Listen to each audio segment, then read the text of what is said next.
சாப்பிடுறது அப்படிங்கிறது முதல் திட்டம். ஒன்னா உட்காந்து சாப்பிடுறது.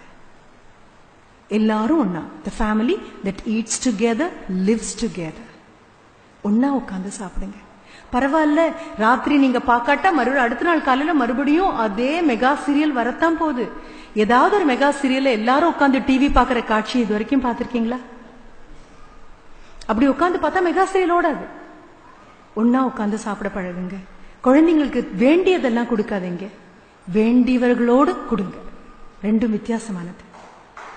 விரும்பினதெல்லாம் ஹோட்டல்ல கிடைக்கும், விரும்பினவங்களோட சாப்பிடுறது வீட்டுல மட்டும்தான் கிடைக்கும்.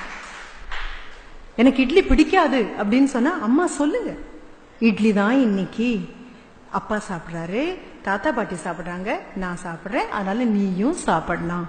அடுத்த நிமிஷம் உனக்கு ரோஸ்ட் போட்டு தட்டுமா, நெய் ரோஸ்ட் போட்டு கொடுக்கட்டுமா அப்படின்னு போய் பண்ணாதீங்க. நீங்க தான் சொல்லி கொடுக்குறீங்க. ஒன்னு பிடிக்கலன்னு சொன்னா இன்னொன்னு கிடைக்கும், நீங்க தான் சொல்லி கொடுக்குறீங்க. தவத்துல இப்ப தவம் நிறைவேற்றுவோம் சொன்னாங்க இல்லையா? வினோபாவுடைய வாழ்க்கை வரலாற்றுல மிக அழகான ஒன்று இருக்கு. எது கசடுங்கிறது அதுலயும் வருது. வினோபா பாவைக்கு காந்தியடிகளை ரொம்ப பிடிக்கும். சபர்மதி ஆசிரமம் ஒண்ணு தொடங்கின அடுத்த நிமிஷம் முதல் மாணாக்கனா வினோபா போயிட்டாரு. 7 வயதிலேயே பிரம்மச்சரியம் எடுத்தாச்சு. கல்யாணங்களுக்கு போறதில்ல, பெரிய விருந்துகள் எல்லாம் சாப்பிடறதில்ல, எல்லாம் தான். அப்படிப்பட்ட வினோபா போய் சபர்மதி ஆசிரமத்தில் அமர்ந்த போது காந்தியடிகள் சமைக்க பிடிக்கும். காந்தியடிகள் இன்னைக்கு சமைக்கிறார். பரிமாறினா பாவக்காய் பொரியல் பரிமாறினாங்களாம். வினோபாக்கு காந்தியடிகளை பிடிக்கும், பாவக்காய் பிடிக்காது. காந்தியடிகள் பரிமாறிட்டு போயிட்டாரு. என்ன பண்றதுன்னு தெரியல வினோபாக்கு. அடுத்த நிமிஷம் அந்த பாவக்காய் பொரியல அள்ளி அப்படியே முழுங்கிட்டாரு. திரும்பி பார்த்த காந்தியடிகள், ஐயோ எனக்கு ரொம்ப பிடிக்குமான்னு மறுபடியும் கொண்டு வந்து வச்சுட்டாரு. ஃபைன். வினோபா ரொம்ப அழகா சொல்றாரு, அது வரைக்கும் துறவரம் அப்படின்னா விரும்பினதை விடுறதுதான் துறவரம்னு நினைச்சேன், பிடிக்காததை ஏத்துக்கிறது அதை விட பெரிய துறவரம்னு அப்புறம் தான் புரிஞ்சுது. கொஞ்சம் அந்த பொறுப்பை ஏத்துக்கோங்க. குழந்தைக்கு சொல்லிக் கொடுங்க. இட்லியே கிடைக்காத ஊர்ல இட்லிங்கிறது ரொம்ப பெரிய விஷயம் சொல்லி கொடுங்க. பட்னி கிடக்கிறது அப்படிங்கிறது பிடிக்காதது நகத்தது பேர் பட்னி இல்ல, கிடைக்காம போயிடுமோங்கிற அபாயம் என்னன்னு சொல்லி கொடுங்க. ஒவ்வொன்னா, ஏன்னா அம்மா தான் ருசியை காமிக்கணும். ஏன்னா அம்மா பள்ளியை பார்த்து ஐயோ பள்ளி அப்படின்னா குழந்தையும் ஐயோ பள்ளிங்கும், ஹை பள்ளி அப்படின்னா ஹை பள்ளின்னு சொல்லும். அம்மா தான் சொல்லி கொடுக்கணும். எதை பார்த்து அருவருப்பு காமிக்கிறீங்களோ அதெல்லாம் அருவருப்பு, எதை பார்த்து சந்தோஷம் காமிக்கிறீங்களோ அதெல்லாம் சந்தோஷம். ஏன்னா கணவன் மனைவியா இருக்கிறது ஒன்றும் கஷ்டம் இல்லைப்பா. அப்பா அம்மாவா இருக்கிறது ரொம்ப கஷ்டமான காரியம், ரொம்ப கஷ்டமான காரியம். பெரும்பாலும் கணவன் மனைவிக்கு இருக்கக்கூடிய பிரச்சனைகள்லாம் அப்பா அம்மாவா தான் நம்ம தீர்த்துக்கிறோம். அங்கதான் அடுத்த பிரச்சனை. அதனாலதான் குழந்தைங்க முன்னால கேவலமான வார்த்தைகள்லாம் அப்படி பொங்கி பொங்கி நமக்கு வர்றதுக்கு காரணம். உங்க அப்பா கிட்ட போய் சொல்லு, உங்க அம்மா கிட்ட போய் சொல்லுன்னு குழந்தைய தூது அனுப்புறது எல்லாமே அதனால. வீட்டுக்குள்ள புதிய பாடத்திட்டத்தை கொண்டு வரலாம்.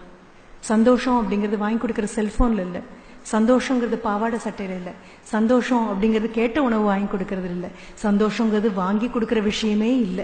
சந்தோஷம் அப்படின்னா உள் மனசுல பிடிச்சவங்களோட ஒரு நிமிஷம் ஒன்னா உட்கார்ற பாக்கியம் கிடைச்சது இல்லையா, அது சந்தோஷம். அந்த நிமித்தம் சந்தோஷம். வாழ சொல்லி கொடுங்க குழந்தைங்களுக்கு. வாழ வகையறியாம நாம போனதுக்கு அப்புறம் குழந்தைங்களை வாழ வழிகளாம நாம எல்லாம் கிளம்பி போயிருவோம், ஆனந்தமா கிளம்பி போயிருவோம். 30வது வயசுல குழந்தைங்களுக்கு பிபியும் சுகரும் எல்லாம் வரும்போது யாருக்கு என்ன வளர்த்துருக்கோம் குழந்தைய? நான் வரும்போது கூட சொன்னேன், எங்க வீட்டு பூனைக்குட்டியா மட்டும்தான் வளர்க்குது, நாய்க்குட்டியா மட்டும்தான் வளர்க்குது. எல்லாம் அதது தன்மையிலேருந்து எந்த மாற்றமும் இல்லாம அப்படிதான் வளருது. இன்னி தேதிக்கும் வேப்பம் விதையை போட்டா வேப்ப மரம் தான் வருது, ஆலம் விதையை போட்டா ஆலமரம் தான் வருது, அரச மரம்னா அரச மரம் விதையை தான் போடணும். உங்களுக்கு நாய்க்குடை வரணும் அப்படின்னா காளான்னா காளான் தான் வரணும். ஆனா நாம மட்டும் ஏன்பா பேருக்கு ஏத்த மாதிரி விதம் விதமா முளைச்சு வந்துட்டு இருக்கோம்? என்ன பிரச்சனைய நம்மளால அனுசரிக்க முடியாம போயிடுச்சு. வகுப்பறையை விட்டு கல்வியை வெளியில கொண்டு வரலாம். அது கசடு இல்லாத கல்வியா இருக்கிறது நாம முடிவு பண்ணலாம். வீட்டுக்கு யாராவது வந்தாங்க அப்படின்னா வாசல்ல போய் வரவேற்கிறது குழந்தைக்கு நாம சொல்லி கொடுக்கலாம்.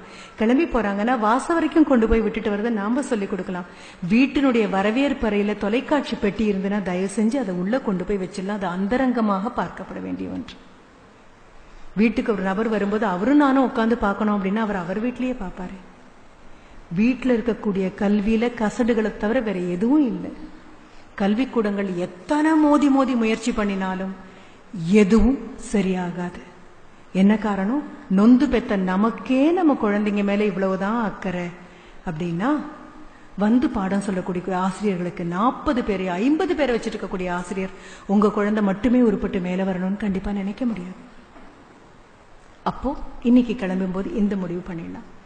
மனசுக்கு தெரியும் கசடு என்ன அப்படின்னு, மனசுக்கு தெரியும் தவறு என்னன்னு, மனசுக்கு தெரியும் தீமை என்னன்னு, மனசுக்கு தெரியும் பொறாமை என்னன்னு, மனசுக்கு தெரியும் அங்கலாப்பு என்னன்னு தெரியும், மனசுக்கு தெரியும் அடுத்தவங்களை பத்தி கேவலமா பேசுறது என்னன்னு, மனசுக்கு தெரியும் பொய் தெரியும், பித்தலாட்டம் தெரியும். இதெல்லாம் உங்களுக்கு தெரியும். வள்ளுவன் தான் சொல்லியிருக்கான், தன்னெஞ்சு அறிவது பொய்யற்க பொய்த்த பின். தன்னெஞ்சு தன்னை சுடும்லாம் அவன் சொல்லல. ஒரு ஏகாரம் ஒன்று சேர்த்து விட்டுருவான், தன்னெஞ்சேன்னு இழுத்துருவான்.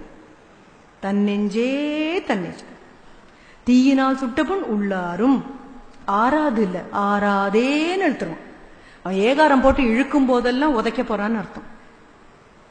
இனி குழந்தைங்களை மடியில உட்கார வச்சு அமைதியாக அப்பா பேரு, அம்மா பேரு, மாசங்களோட பேரு, தாத்தா பாட்டி பேரு எல்லாத்தையும் நீங்க சொல்லி கொடுங்க. குழந்தை கழுத்துல அடையாள அட்டையா இனி அது மாட்டிட்டு சுத்த வேண்டாம். நன்றி, வணக்கம்.